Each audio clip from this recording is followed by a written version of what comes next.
Hey, listeners, I want to let you know about two opportunities with Gotham Writers Workshop.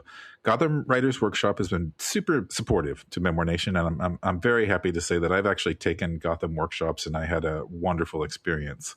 So coming up in March, on March 21st and 22nd, Gotham Writers Workshop is hosting, both on Zoom and in person in New York City, a conference that's really tailor-made for you. It's for memoir writers and for nonfiction writers alike.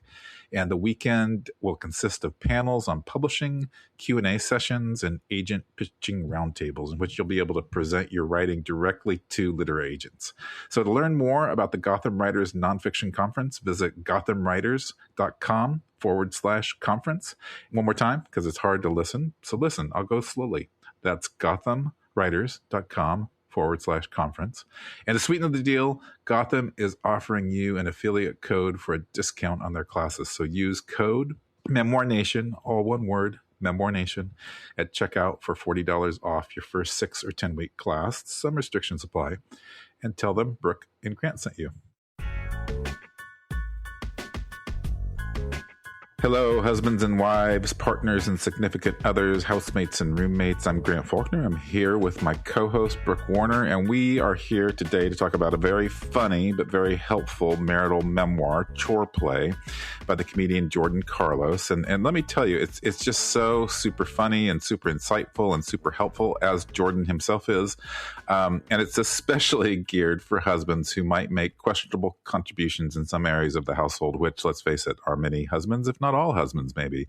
I'm a husband, and one thing I loved about this book is how vulnerable Jordan made himself. In fact, the book is about delving into his shortcomings as a sort of rallying cry to men to do the things that might make their marriages more joyful and certainly less contentious. So I'm going to take a cue from that, Brooke, and I'm going to reveal myself as a solidly B- or maybe even C+ husband at best. And going all the way down to C+. yeah, I was B- earlier in the day, and now I'm like maybe C+. But that's my grade, not Heather's. But I'm going to join in on probing my own foibles, and hopefully they're somehow illuminating. But let's start with you, Brooke. I know that you're perfect in this regard, but have you ever had a partner or a roommate or a friend who just didn't pull their weight when it comes to, doing all those little things that make a household go? And just as a note, Jordan breaks things down into invisible work, like being the one who drives all the time, and then the more visible work, like being the one who cleans and does most of the caretaking if you have children. Yeah. Oh my gosh. This is a hard question to answer. I sort of mean it means outing someone in a way, either yourself or the other person. I mean, I appreciate how easily you out yourself, Grant. We haven't started yet. We're going to go further. Yeah. I'll start with my current wife. Well, I'll say she pulls a lot of weight around these small, invisible things. And it's very noticeable to me and appreciated, because I think historically I have been the one in my relationships to be that person. I hate two chores in particular, dishes and laundry, with laundry being the most hated, folding specifically. And for years I was with a partner who struggled with her mental health. And for years I pulled all the weight. I really felt that way. And it was partly because of the fact that she was struggling. And I had to do that dreaded laundry chore.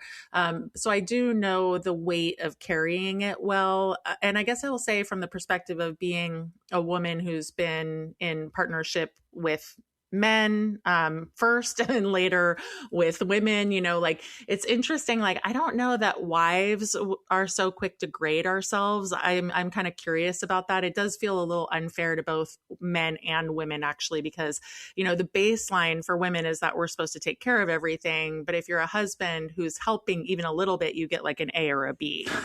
Yeah, it's a little just rigged. saying about your C+ there. Yeah. If you're failing, you get an F. But I guess if I'm really have to grade myself, I would say I'm a B also.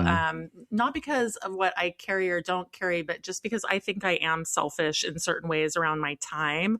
Which is maybe a separate category from keeping house, of course. But since we like to keep our competitive vibes going strong, earlier you said you were a B-. I'm sticking with my B. I'm beating you with my B, no matter what.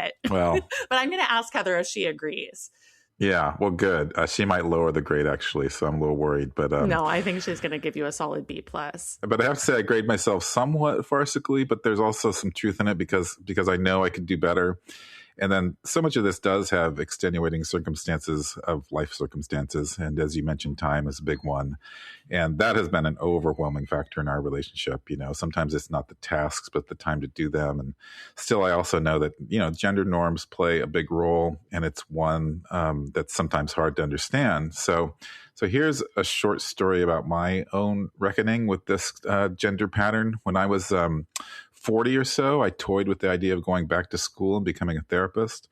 And my son Jules was 3, and Heather was pregnant with Simone. And I took a few psychology classes, which actually have turned out to be some of the most important classes I've ever taken. And one was on human development. And we had to do this big class project. And the professor, knowing I was about to have my second child, urged me to do my presentation and research on marriage and parenting. And this was like in the early 2000s. And I came across this one study from I think it was the late 80s that was particularly striking. And the study compared traditional heterosexual couples, those with well-defined roles based on historical convention of gender roles in marriage, to those more egalitarian couples. That was the label for it, meaning that they tried to split up things 50-50.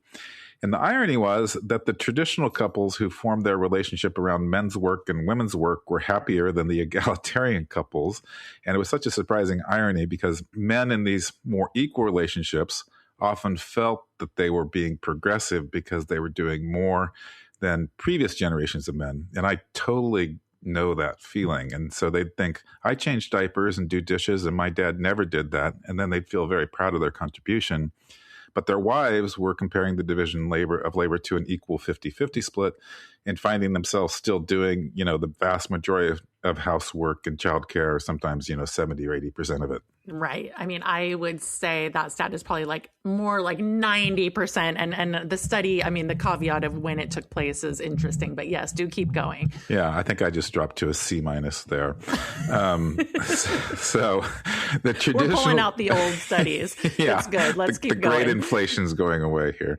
So anyway, the traditional couples, they had clarity and agreement, while the egalitarian or independent couples had a, more values behavior gap that created ongoing conflict and disappointment. And when I read that, it actually really resonated, especially in those early days of parenthood. And, don't get me wrong, I'm certainly not arguing for a return to traditional roles in any way.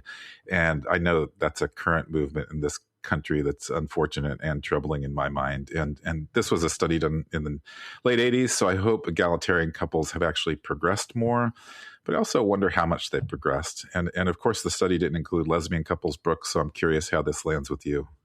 Yeah, well, it does land as maybe, obviously a particular study done through the lens of heterosexual couples, of course. I've been in 4 serious relationships in my life, and the first 2 were with men. So, I've had experience of that as well, of more traditional roles. With women couples, there's the same kinds of division of labor that happens. One person is better at something or prefers something, like fixing things or taking out the trash or whatever.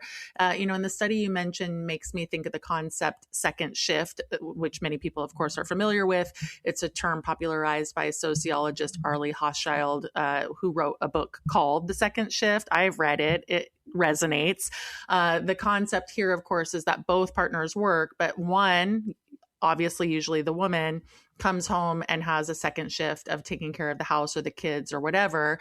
I was that person in my marriage, with my first wife, who I have my child with. I did feel like I was the one doing the second shift. And I know lesbian couples who have very egalitarian situations and others where one mom is doing the second shift in spades. And sometimes I think that's a personality thing, because I will say, I mentioned the mental health stuff, but my personality is also like, I wanted to do the second shift. It's a demanding job, but women also are like, we want to be with the kids, and it's not that the dads don't, but some of this stuff is just who is the person who is taking that on, right? So it's just suffice it to say that gay couples are not off the hook when it comes to inequities in relationships. So, the study doesn't offend me.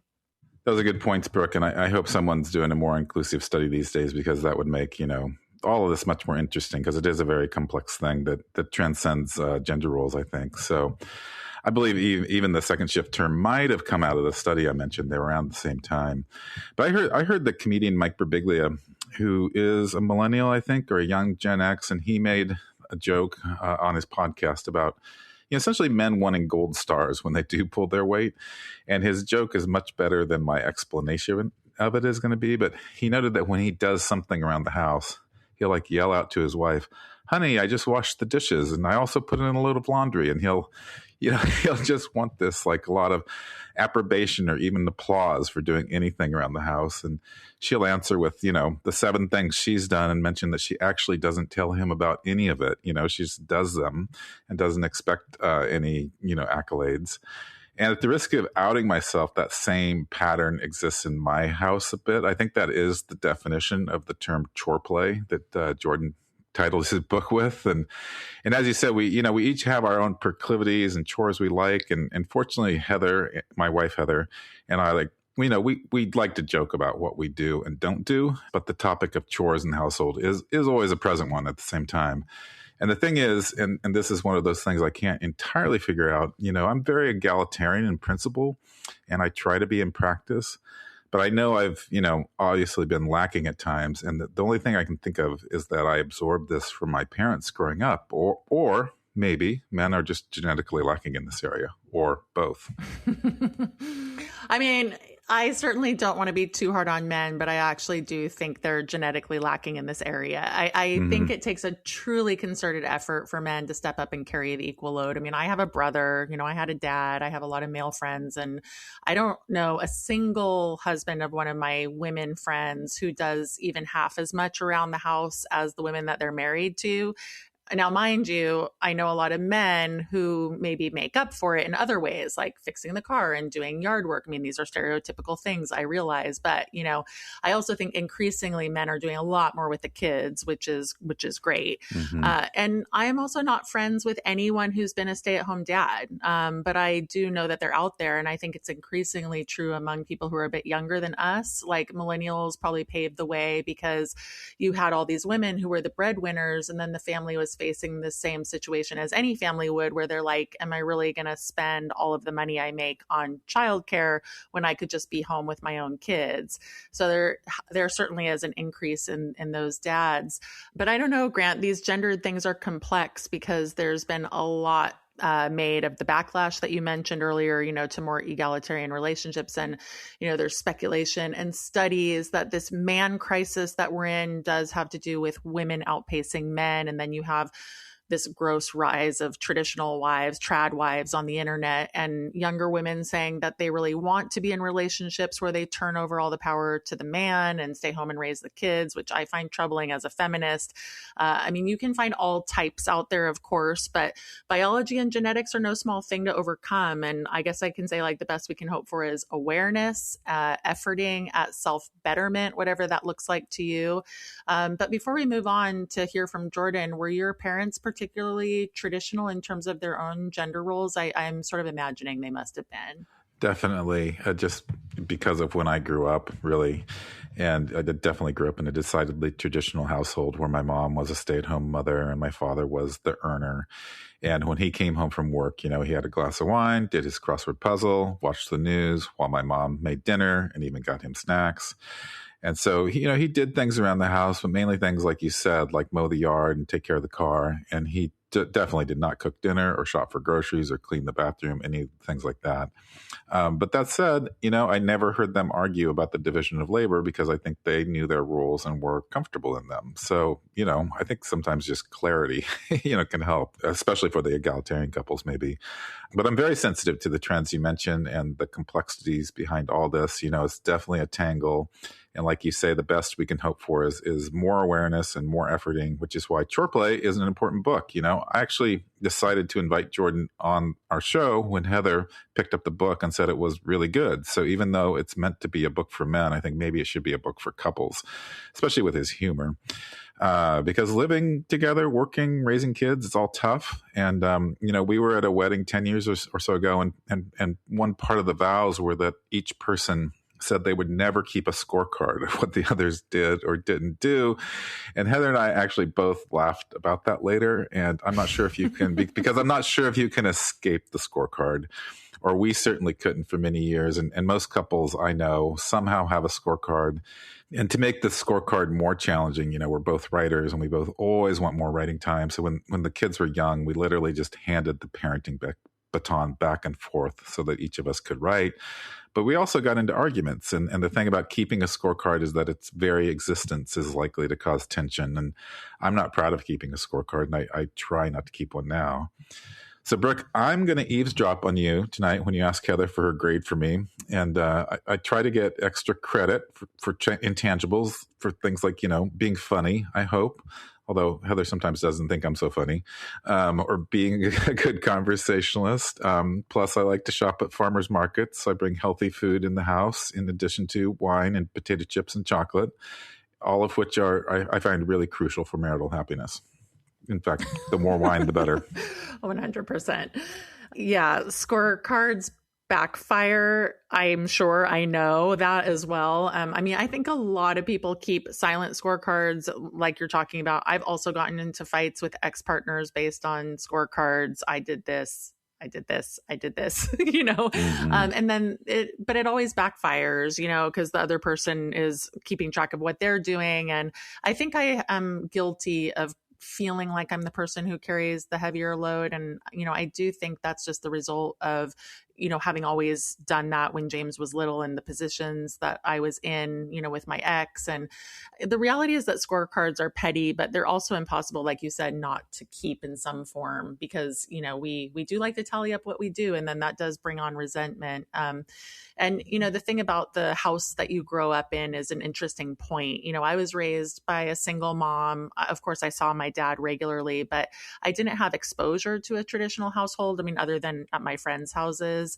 I had exposure to a mom who did everything, and who certainly did the second shift because there was no one around to take it for her. And so, I'm for sure going to ask Heather about it. And I'm sure she'll be like, yes, did that second shift for years and years. But, it's all just interesting, Grant. I'm glad that we're having this conversation because it's good to take a look at it. And I do experience you as a very, very enlightened man. I do want to say that. So this is me giving you a gold star, and not ironically at all. Thank you so much. I'll take the gold stars wherever I can get them these days. So I'm definitely humbled by marriage and parenting. So yeah, I'll take the good marks. So thank you. And Jordan actually realized his marriage was in serious trouble, because, and that's why he wrote the book, because he was doing the bare minimum as a husband and a dad. And he was earning money, but not actually sharing the load at home. And I appreciated his book's central insight, which is the phenomena I described from the study of marriage, that men tend to feel proud they're doing more than their fathers, but they're still not doing enough. And part of Jordan's growth is learning to take responsibility for all the little things that actually mean a lot. And that could be something as simple as doing something nice, like bringing his wife coffee in bed, which she likes, or something small but significant, like actually knowing the names of his children's doctors and medications, which a lot of men actually don't know that. And he learned how to actually, manage household tasks rather than just helping when asked. And the title Choreplay is a play on the idea that doing your fair share of chores isn't something you do to earn points. It's simply what partnership requires. And so he describes it as putting in the effort in small ways that yield big results, and recognize what you've got before you lose it all. Well, it's a great premise for a memoir. It gives us lots of food for thought. And it does certainly make me think of all the years that the moms at school would swoon over the dads, and they'd be like, the dads would take their kids to the playground and all the moms would be like, oh my God, he's such a great dad. So there is a lot of reinforcement from our culture about how rad you are as a dad if you are just doing the minimum. That said, I am very glad that a book like this is getting out there, and hopefully it will meet men where they are, and it will meet wives where they are, to give to their husbands and be helpful. And Jordan is awesome. So we're very excited to bring him to you after this very short break.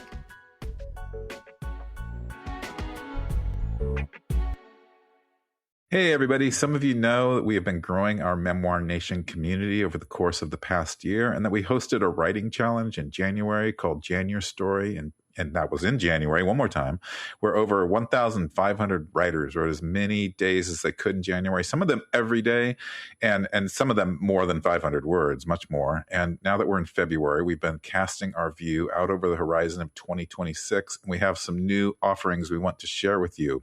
Brooke, will you share all the things that are available to the citizens and would-be citizens of Memoir Nation? Absolutely. My honor. And thank you, listeners. I mean, first and foremost, I want to say Memoir Nation is a free community, and we have this amazing community space where you can connect with other writers, post anything you want about your writing, your goals, challenges, wins, etc. And we have a paid level. And that one we keep adding to. And because of all the new additions that we have, we want to make sure to share with you what is coming up and what's been added. So here's the list of stuff, everybody. We have monthly classes, first of all. I also want to say the caliber of people that we are bringing is truly extraordinary. We've had Maggie Smith, Carvel Wallace, Amanda Knox, among others. Coming up, we have Mark Nepo, who wrote the Book of Awakening, Myra Hornbacher, who wrote Wasted and Madness, and then Victoria Chang, author of Dear Memory, among other books. Amazing, amazing memoir and other poetry books. And then beyond the classes, we have a monthly book club and a whole bunch of quarterly events, including Writing About Other People, which is a support group, and a deep dive into your emotions writing group. Grant is doing a generative writing circle, and I am doing Craft Corner, also quarterly. So we're just adding and adding and adding. And while some of that adding might feel like more offerings than you can even take advantage of, and I totally understand that as well, we do want you to think of it like a well-stocked buffet. And you don't have to partake of every single thing, but it's always there for you, freshly stocked. Plus, you can have these cool go-to containers in the form of videos and archives. And, so if there's anything you ever miss, you can catch up. Dang, I love that well-stocked buffet and the to-go containers. Perfect metaphors, Brooke. And also on this paid path, there's our Show Up and Write sessions, which I run on Thursdays and you run on Sundays. And you get a lifetime subscription to our Substack newsletter. And we're building out more features all the time. So please come check out Memoir Nation, see what we're doing. We're working super hard to bring real value to our paid membership tiers. And it's very community-driven, I have to say. That's one thing that I'm just so inspired by, is seeing the community in action. And we've been responding to what people in our community want and need, and we just keep adding stuff, like Brooke said, like our 2026 memoir roadmap, which is actually accessible to any member, including at the free level, because we want you to keep writing. Yeah, absolutely. So go in at the free level and download that roadmap. It's beautiful. It's a fillable PDF. I have been using it myself. And, Grant, I've done a lot of business endeavors over the years. And I can say the value is there on this one. I mean, we feel it. We want you all to go check it out. And even though this is an advertisement, and obviously we are asking you all to go check out our offerings, become a paid member if you're so moved, we're also coming at this whole endeavor with a spirit of generosity and community.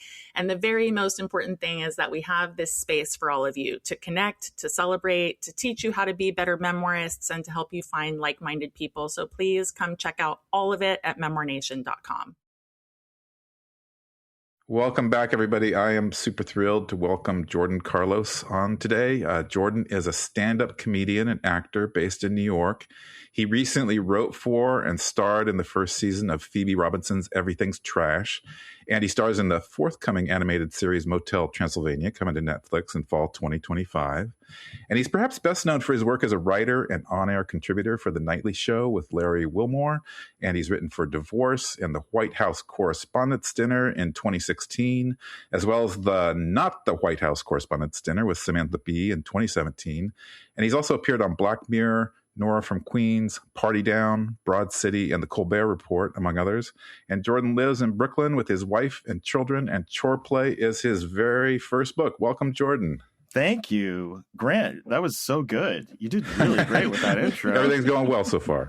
Yeah. I mean, right off the bat, I didn't even know. I forgot some of those things. I was like, yeah, I did do that stuff. Thanks, Grant. Bios are funny that way. Yeah. Yeah. Well, Jordan, I know the title of the book. The title of the book jumped out at me from the start. And I know the title actually comes from your mom's kind of teasing of your father when he did some chores around the house. Yes. And so I was thinking that as a way to introduce our listeners to your book, if you could tell us more about the origin of this title and then how it frames the book.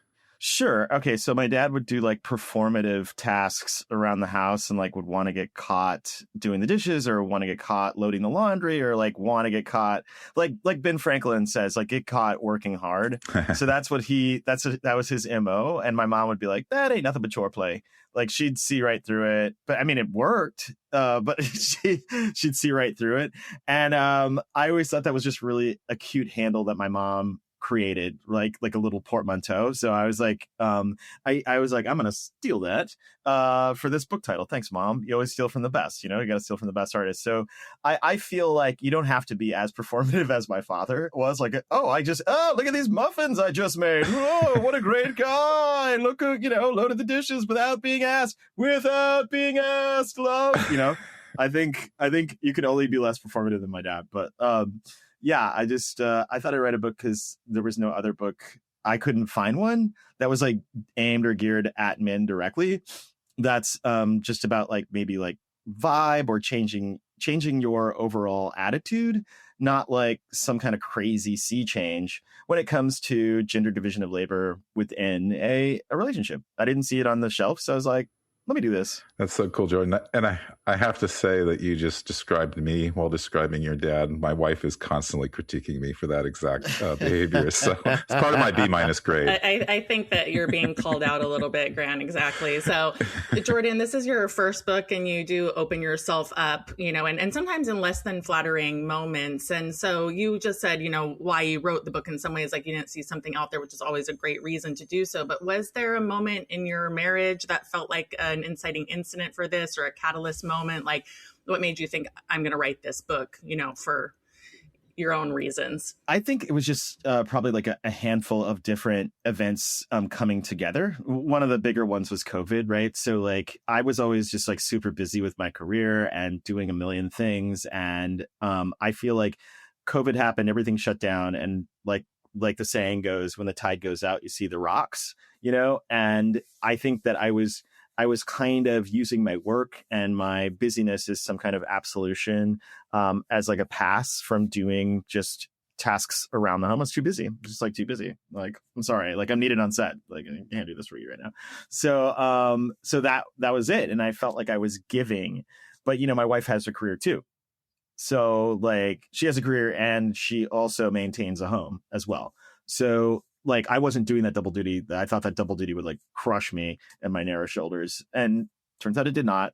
However, that was a predicating event. Was COVID. Second was just kind of like living in COVID, and as the months and years kind of rolled on, I would hear things from my wife that she was communicating. She would say like, "I'm alone. You don't help. You haven't been around. You aren't there," and just like those things just kind of like started to stack up. And as a comedian, luckily we have the power of observation. So I clocked that. I clocked what the women at like the social distancing, like Froze Fridays were saying to her, which, they'd be like, if only he would do this and that around the house about their husbands, if only, right? There's these small things like cleaning up after themselves. And I was like, oh, I can do this. And then at the same time, we were front row to a divorce that was super, super ugly within her family. And then there was an Esther Perel book that showed up on her nightstand. And I was like, okay, the call is coming from inside the house. Watch out. Watch out.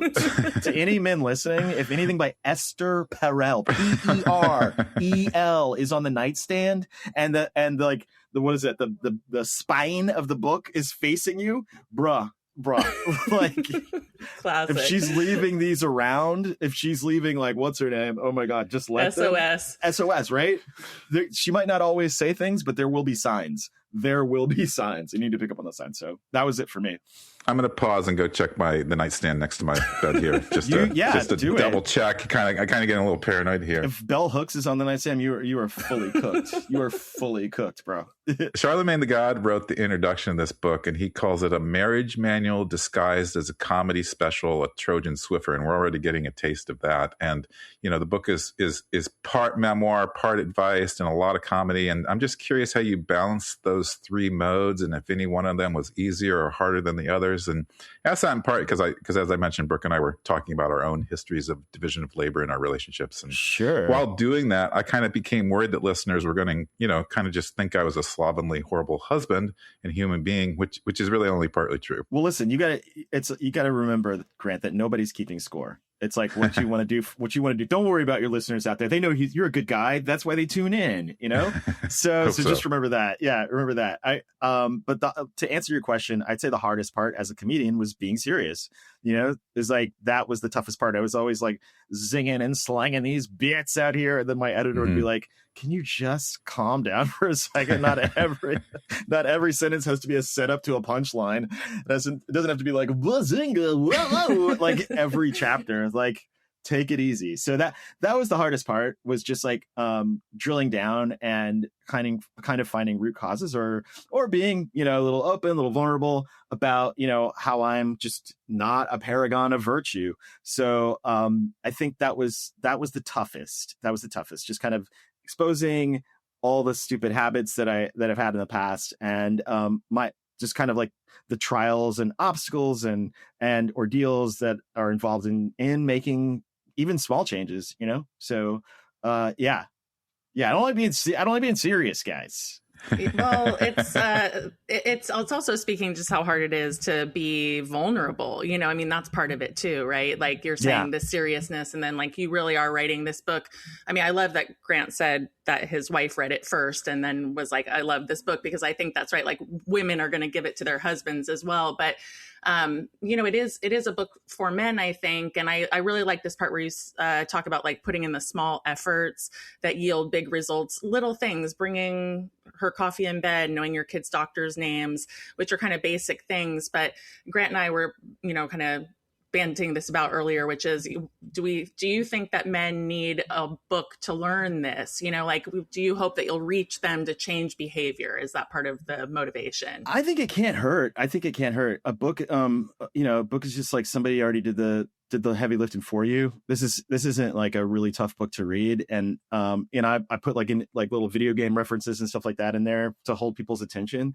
So I feel like for me, at least, when it's in a book, it helps. Like just writing this book, I read like Stephen King's On Writing, and just so I was like, oh, okay, that's how you do it. Not to compare myself favorably to Stephen King, but like, he had a crippling cocaine addiction, and he still wrote Misery, he still got it done. And I was like, okay, I'm going to skip the cocaine addiction part, but you can learn a lot from how he worked, and it's all in a book. So I feel like these small hacks, which are just like easy peasy, low hanging fruit, like you can easily reference them. You don't have to read it all the way through. Like, you can reference like if you're having a problem with sleep, or if you're having a problem with like taking yourself to the doctor, like just like a small bite-sized kind of chapter about why like the kind of like the uglier part of self-care of taking yourself to the doctor and things like that is good and well and full of growth potential, because it's you're not mothering anymore, is like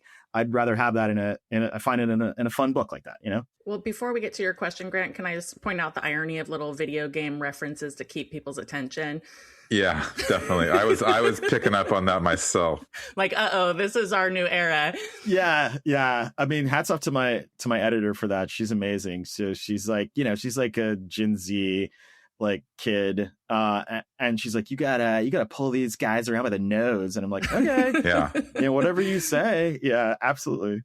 I love how men need to be kind of tricked into reading these days. They need the video game experience on the page. So yeah, I thought that was brilliant. Well, when you're talking about self-care, there's a line in your book, quote, "Many men give plenty, but it's wiser to give well to our partners, our families, and ourselves." And curious how you give well to yourself while also showing up for your family. And I ask that in part because I'm in the sandwich part of my life now. I don't know if you are, but I'm caring for my mom, and my children are pretty much grown up, but they're still presents. And I'm basically trying to make a buck and sometimes wash the dishes. And the book, it promises guaranteed sex for life, but also self-worth. And so I'm interested in that, but also. The but also, okay, the time for yourself, is that what you mean? Yeah, just how you juggle that, taking care of yourself, because I'm actually challenged. I'm not exercising enough, stuff like that. I'm just so busy with everything else.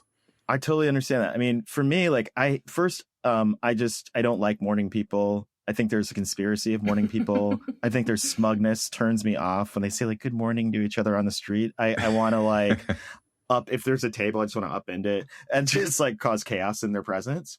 However, I had to become a morning person in order to change, right? So my friend, Phoebe Robinson passed me this book. It's called the 5 a.m. Club. It's a bonkers book. The only thing I really got out of it was like wake up at 5 a.m. and you can do a lot more. Yeah, good first lesson. Yeah.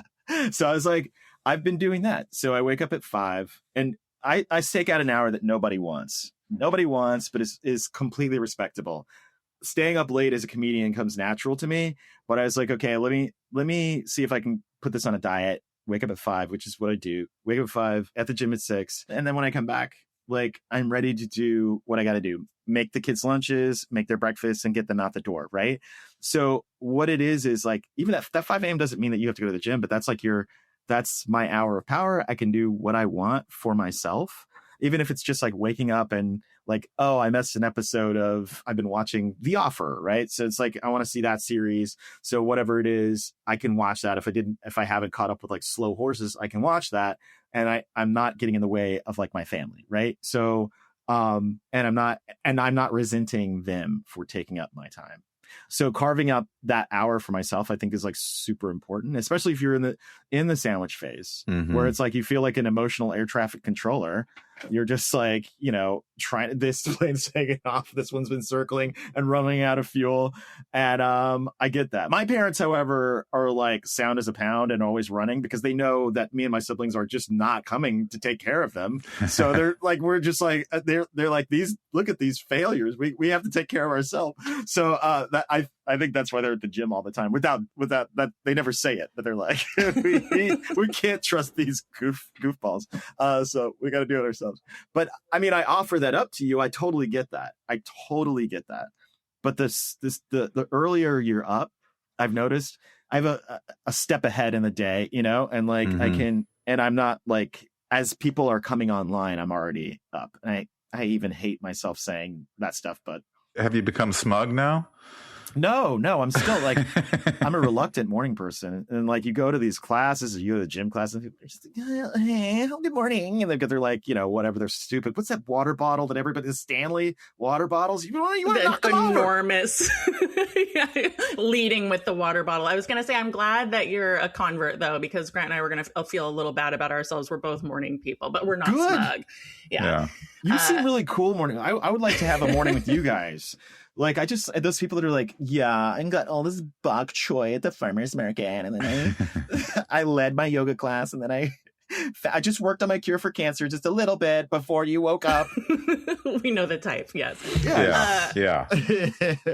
Well, so Jordan, obviously this is a podcast about Memoir Nation. And we know from talking to countless memoirists and people in our community that memoir transforms. And so I'm curious if writing this book changed your marriage. What did it tell you about slowing down to write it, and, any surprises along the way? So many surprises. First, I learned I was just functionally illiterate, and I was like, what am I writing? This is terrible. But I learned to be disciplined again, truly disciplined. I mean, when you're a stand-up comic, you don't have to be that disciplined. The writing the jokes is important.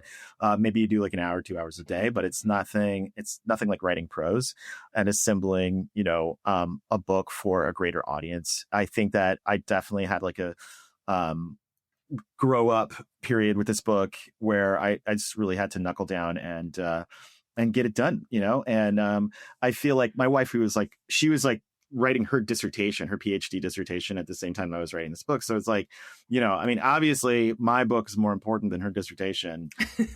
And these things are like letters in a bottle. So I'm so glad, Grant, that your wife resonated with it, and that y'all resonated with it. And so like, you just don't know what's going to happen. So just getting over all that was, again, it was great. Yeah. Yeah. Perfect way to tee up my next question, actually, because thinking of this from the publisher or the editor's point of view, it seems very much a book written for men. But as I mentioned, my wife picked it up before me and she loved what she read.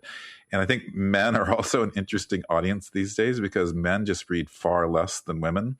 It's one of the things that also needs to be addressed. So I'm just curious, who did you write this for specifically? Like, are you thinking about it as mainly a men's book, mainly a couple's book, maybe even mainly a women's book? Listen, Grant, we've lost a lot of good men out here, and a lot of good men, a lot of well-meaning men are now in graphic tees, picking up their kids on the weekends, and I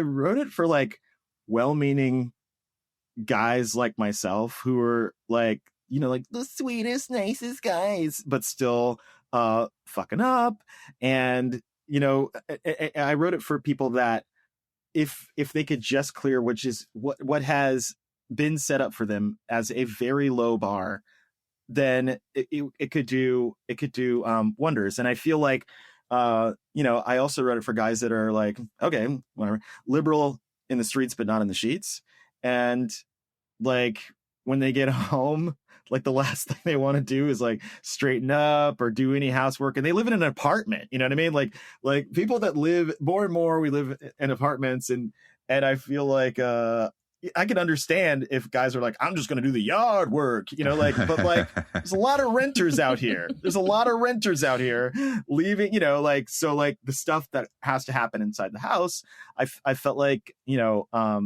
I felt the resentment, energy, eye rolls between couples in like, year 10 of like living together. And I was like writing it for like people that maybe that just have a blind spot for these things and just need some tweaks. And of course, yeah, it's it is totally aimed at both men and women. I think women are great at, because it's left to them to fix relationships. Then, guys, I'm just going to mansplain feminism here. Here comes Esther Perel. Yeah, here goes, guys. Get ready. Yeah, welcome to my TED Talk. And so I feel like, yes, of course, what's going to happen, and this happens at some of the events that I do, it's like women bring their broken toy men to the thing, and they're like, you listen to this, you shut up, you write this down, like that's... So that's the kind of energy, but I hope that men come to it on their own. I will admit that like in the marketing that we've been doing, we've found that it's actually 50-50 between men and women that click on to the link and things like that. So I'll take any kind of way, honestly. Can I make a recommendation, which is there's this great book. It's kind of old, but it's by Chronicle Books called Porn for Women. And all it is pictures of men doing household chores. Oh, amazing. And so if you could get your book linked with that one. Porn for what? Yeah, let's they're go. They're like compatible, I think that's fantastic. Yeah. it is nice. I mean, like, look, the submarine is that I want men to stop like needing to be mothered and like making their mate their mom, stuff like that. Because when some men, not me, when they clean, they do it as a fear factor, right? Like it's like I fear mother's wrath, so I keep things orderly. And then you replace your mom with your partner, and paging Dr. Freud. But like, why not just, what do you want, right? How clean do you want it? You want to live like this? Like if she weren't around, would you just let it fall to decay? Like what do you want? I do notice that when my wife leaves for a week, things go really downhill fast here. They go downhill fast? Yeah. Oh, it's, no, Grant. I think it is like no one's eyes on me. And so. Yeah, Grant was saying Heather left for a week and he was only eating, like canned food, and the house was in Granola dire bars. condition. It's challenging. He needs your book again. Yeah. I'll read it a second time. Was it like Risky Business where like I hear like and then like you slide across the living room in your underwear? Is that it wasn't quite it like that. No, much more unglamorous. Much more just like dishes stacking up and being like, why are they stacking up? Is it only because no one's in the house that I just, I know. Let it all fall apart? Grant, you can do this. You deserve. What does Grant want? What does Grant want? I love that this has become therapy. This is thank you, Jordan. You really do have like a natural therapist in you. You do.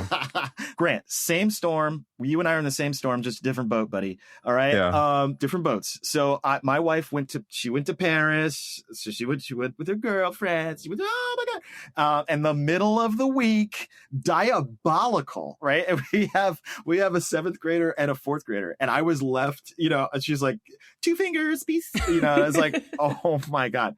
I got so many, I think like a prayer circle started for me, and like so many moms checking in and just being like, are you okay? Everything going to be all right over there? You need to have a sleepover? And I was like, yeah, come on. I got this. Like it's fine. And I hear you. It is when you realize, like I said, when the tide goes out, you see the rocks. And I realize how much work that my wife actually does when I have to do it solo. And we got by, baby, for the check the facts. All right. Just so you know, for the record, we made it through. Okay? Amazing. Yeah. Good. Yes. Good. Yeah. Oh, thank you, Jordan. We're going to get this book out widely to Grant and his prayer circle. I'm pulling for you, Grant. I'm pulling for you. Thank you. Thank you for bringing humor to this often tense topic. My wife and I, that's how we basically deal with it. A lot of humor between us. You know what I do is like, there's a really good playlist called The Cookout. Once we're done with dinner, I throw that on, and that just like, then you're kind of like jamming as you like clean the dishes, and then like, it's more fun that way. Trying to help, Grant. Yeah. Well, thank you again, Jordan. I'm going to play the cookout list right now. I'm going to turn it on. My wife's in the kitchen. Working, not washing dishes. I'll go wash the dishes. Grant. We have a small house. She works at the kitchen table. I got you. Yeah. Oh, awesome. Thanks again, Jordan. Thank you. That was so fun. We'll be right back with today's book trend.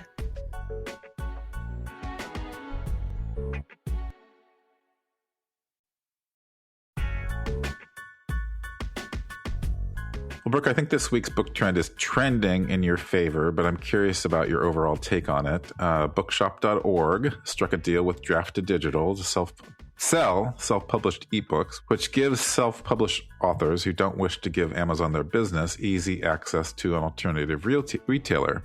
And so, anything that allows authors to escape Amazon's clutches is good in my book, especially since this is also a doorway to indie bookstores and a way to support them. So what's your take on this latest, Brooke? Yeah, I mean, I think that this is a good thing. I think it was good when Bookshop launched their ebook platform. It's a good move for all parties because Draft to Digital's catalog includes more than 1 million titles, lots of books. The program will launch with as many as 100,000 ebooks available upon launch and is expected to expand significantly and quickly in the coming weeks and months as indie authors and publishers opt into the program, with 100% of Bookshop's ebook profit passing directly to the affiliated indie bookstore, which is really incredible. I mean, I do love that Bookshop does that. And so the profits are shared among participating bookstores, which is very cool. And then just to educate our listeners, self-published ebooks, which are fueled by social media platforms like TikTok and Instagram, have become increasingly popular, which is good. It's always interesting. It's like for years, people have said, the print book is dead, but that is so not true. Ebooks have actually really struggled to even be at parity with print. So, we'll see. This could be something that pushes the ebook market along in a positive way. Yeah, and I remember one of the early questions when Bookshop launched its ebook platform was whether indie bookstores could really succeed in selling ebooks. And it turns out that the first year of Bookshop's ebook platform for indies, made up 5% of bookshop sales in 2025. So that doesn't sound like a lot, but it's a good start. And with Amazon, I read that it's more like 11%, and they've been dominating the ebook market pretty much forever.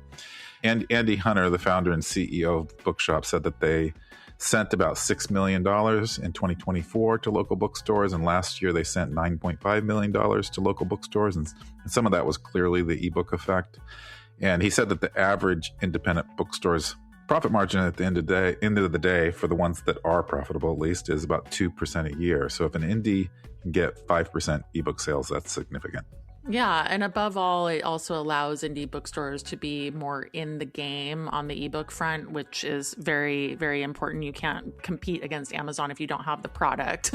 Right. And you know, one thing that's different in the print marketplace, you know, which is like Amazon can underprice, whereas digital prices are largely uniform, you know, and I mean, they do fluctuate, but like you can only charge so much for an ebook. So I do think this is a way that we'll be seeing Bookshop take a competitive edge against Amazon, which is very necessary. Totally. And one thing is, you know, I've always been so impressed about indie authors is just how savvy and knowledgeable about the whole book sales industry they are. And, you know, it's obviously because they have to be in order to have any success, and they have to be in a way that people who publish traditionally just don't have to be. And the point to prove this, you know, indie authors essentially took over the romance genre, and now they're doing the same in horror or fantasy, or I've read that. And I talk to so many memoirs these days for whom self-publishing is definitely just their first choice, you know. They're wanting something different, and I'm going to venture that the indie bookstore and the indie author, you know, that those two Venn diagrams are going to overlap in a lot of places, or they already do. And so indie authors and indie bookstores have, you know, really strong ecosystems unto themselves, but I hope they'll really come together and help each other. That said, indie bookstores have to shift to get used to selling ebooks, and consumers will definitely need time to understand that they can now find and purchase ebooks through, you know, their favorite indie bookstore. Yeah, and it's not going to change overnight, but I know there will be some savvy indie bookstores and authors who will come up with innovative ways to make this work. And that is what we want to do for you listeners, to continue to find ways to support you and coming up with inventive ways to tell your story and to publish, promote, and sell your book, or just to inform you about all the new opportunities that are out there. I mean, stuff is happening every single day. This is a fast-moving and fast-changing industry, undoubtedly. So thank you for being with us today. We will be back next week with more, so please tune in. And hey, invite a friend. See you next week.